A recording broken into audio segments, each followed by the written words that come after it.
Gjesh, se do të me prit ka gat, nuk o shumë e drejt.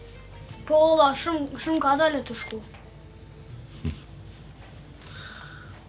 Alban, çdo gjë e ka kohën e vet. Kur presim me durim, tregojmë respekt për të tjerët. Durim?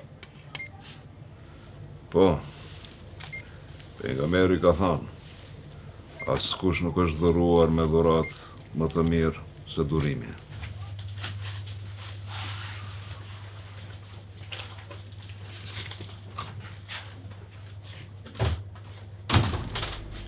Gjesh, e pse ai nuk pe pret radhën? E shikoni fëmijë. Njerëzit do të flasin për veprimat e juaja.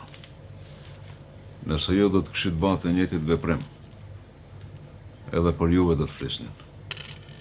Gjesh, na nëse nuk presmin rrallë, a njerëzit kanë me menu keq për ne ga? Po, Alban, çdo gjest, sado që i vogël tjetë, e tregon karakterin tonë. Gjesh, po edhe nëse njerëzit tjerë bën gabime si kuraj? E gjyshit, na nuk duhet me e bën veprimin e njëjtë si ai. Kur ne presim radhë, tregojmë drejtësi dhe edukat. Çdo njeri duhet mësoj nga veprimet e tij.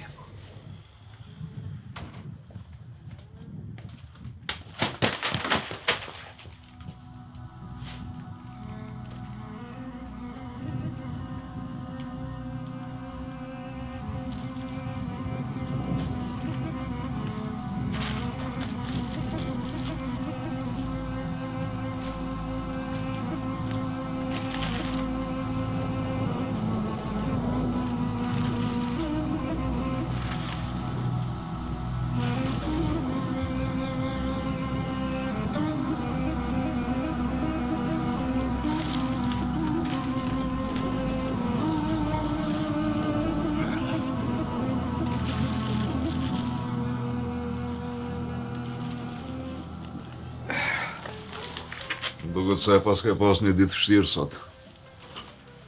Faleminderit, bac. Më fal që hina pak para.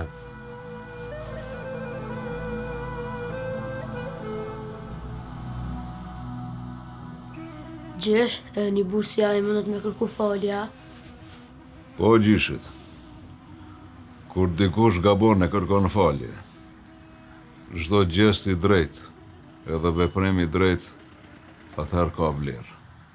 Pejgamberi ynë i dashur ka thënë, gjithë njerëzit gabojnë, po më të mirët prej tyre janë ata që kërkojnë falje, edhe ata që pendohen. Gjesh, e pse ti së bune në rëgazmetoha apetin një muve? E gjyshit. Pejgamberi ynë ka thënë, i fort nuk është ai që përmbys, por ai që e kontrollon veten kur zemërohet. E shikon këta? Nëse e shtyn, kjo bie. Po nëse e mban,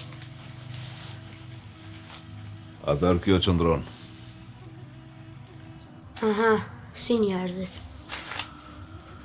E sakt, tamam si njerëzit. Një shoshni që e shtyn janë i tjetrin, gjithmonë bën të rëmuj. E një shoshni që e pret radhën, gjithmonë qëndrojnë. Gjesh, une kur të rina gjë ka me prit në rënë. Edhe une? E ju lumt, po nëse mësoni këta, atëherë keni mësu gjanë më të rëndësishme në jetë. Po edhe më rëndësishme se kjo, është me qenë i drejtë. Edhe kur mendoni se askush nuk i vlerëson. Sepse veprat e mira nuk bëhen për sy të botës. Hajde tash me gjyshin.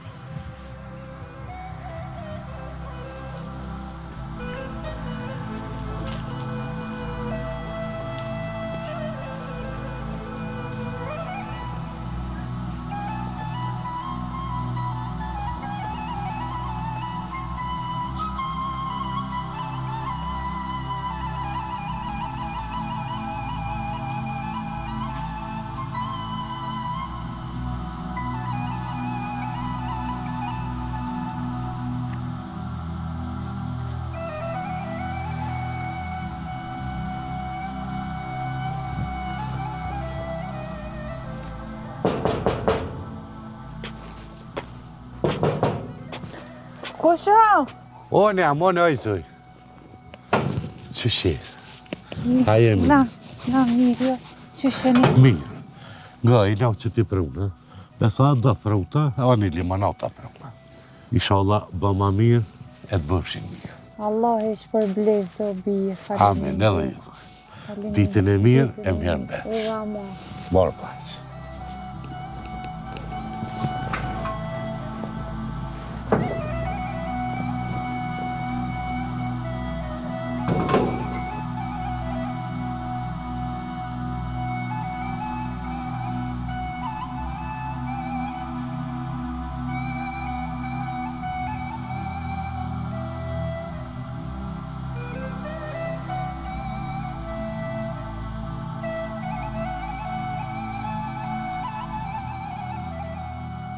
Bismillahirrahmanirrahim. Alhamdulillahi Rabbil Alamin. Wassalatu wassalamu ala Rasulina Muhammad wa ala alihi wa sahbihi ajma'in. Falenderimet e shumta i takojnë vetëm Allahut fuqiplot, vetëm atë falenderojmë dhe vetëm prej tij falje dhe ndihmë kërkojmë. Përshëndetje dhe selamet tona ja dërgojmë të dërguarit tonë të dashur Muhammedit alayhi salam, familjes së tij, shokëve dhe gjithë pasuesve të tij deri në ditën e gjykimit. Të nderuar besimtarë dhe besimtare, një nga cilësitë e besimtarit të vërtet është se ai asnjëherë nuk mendon keq për të tjerët, nuk i tejkalon kufit e imagjinatës së tij duke menduar keq për të tjerët dhe duke i paragjykuar ata.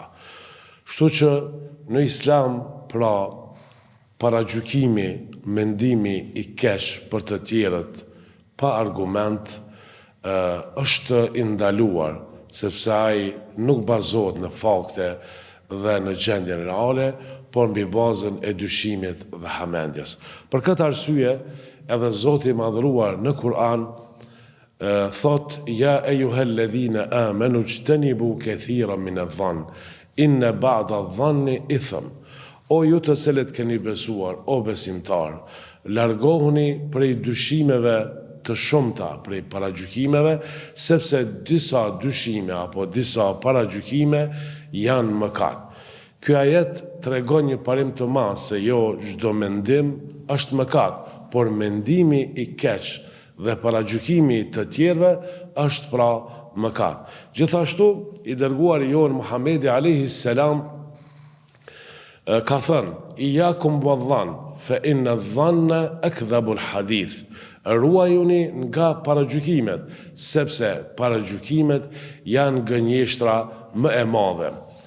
Atëherë, pse është i ndaluar paragjykimi? Për arsye se prish raportet vllazërore, shkatërron raportet vllazërore, nxit urrëtie, përçarje, ndoshta edhe konflikt. Pastaj paragjykimi hap edhe shumë edhe derën e shpifjes dhe përgojimit. Pastaj helmon zemrën, mbush me zili dhe armiqësi dhe e bën njeriu që të gjykoj padrejtësisht. Tani, shembuj dhe situatat në jetën praktike janë të ndryshme sa i përket mendimit jo të mirë apo paragjykimit. Për shembull, një njeri pret në radhë për ta kryer një nevojë dhe në fakt njerëzit janë duke pritur dhe ai nuk pret në radhë sepse është duke u ngutur. Dhe menjëherë njerëzit fillojnë ta paragjykojnë që nuk ka kulturë, nuk ka edukat. Mirë po ndoshta ai është duke nxituar për një nevojë shumë urgjente. Kështu që, më thënë, besimtari nuk paragjykon të tjerët dhe nuk ka mendim të keq për të tjerët në bazë të situatës, por gjithmonë mundohet ta gjej arsyetimin për vllaun ti, arsyetimin më të mirë. Ose shembulli tjetër, një besimtar mungon disa ditë në xhami dhe dikush thot: ja ky, e la pas dore fen, e braktisi namazin. Ndoshta ai është i smur, ndoshta ai ka një nevojë shumë të madhe personale, një vështirësi familjare e kështu me radhë. Ose rasti tjetër nga shembujt praktik, për shembull, i telefonojmë dikujt apo i dërgojmë një mesazh dhe ai nuk na përgjigjet menjëherë. Dhe ne menjëherë kemi një paragjykim për të, pse nuk u përgjigj ai? më injoroj e kështu me radhë. Mirë po në fakt, ndoshta ai e vërteta është se ka qenë një zonën shumë me punë, ka qenë i ngarkuar me nuk ka qenë në një situatë që ty të përgjigjet në telefon apo të kthej mesazhin. Kështu që të gjitha këto pra situata dhe shembujt në jetën praktike janë të ndryshëm, na tregojnë se nuk duhet të ngutemi dhe të paragjykojmë të tjerët, menjëherë të mendojmë keq për tjetrin. Pra Islami na mëson që të zgjedhim gjithmonë interpretimin më të mirë, para se të mendojmë se para se të mendojmë keq për të. Pra gjithmonë të kemi mendim pozitiv apo të gjejmë një arsye. Një çështje tjetër me rëndësi që duhet ta kemi parasysh gjithmonë është se ajo që na porosit Zoti i madhruar në Kur'an, "Wala taqfu ma laysa laka bihi ilmun", mos ju qasni asnjëherë asaj për të cilën nuk keni njohuri, nuk keni dituri. Për këtë arsye besimtari vazhdimisht është i kujdesshëm në fjalët që i thot, në mendimin për të tjerët dhe në gjykimin. Ai nuk gjykon dhe nuk flet për të tjerët pa qenë i sigurt.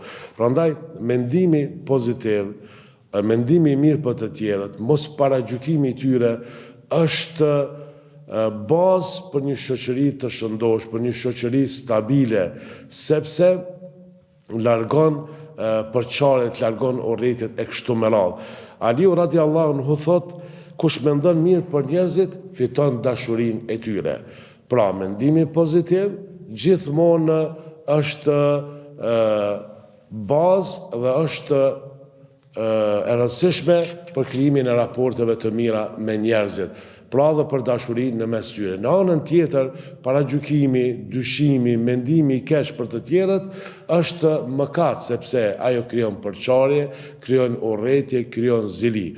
Prandaj, nëse dëshirojmë që të kemi një shoqëri të shëndosh, nëse dëshirojmë që të kemi një familje të shëndosh, duhet të ju ikim sa më shumë mendimeve dhe paragjykimeve për të tjerët, mendimit të keq pra dhe paragjykimit. E lutim Zotin e madhruar që të na bëj prej besimtarëve të sinqert, prej atyre që nuk i paragjykojnë të tjerët, por gjithmonë mundohen të arsyetojnë të tjerët dhe të mendojnë mirë për të tjerët dhe të pasojë zemrat tona nga çdo ves dhe cilësi e keqe.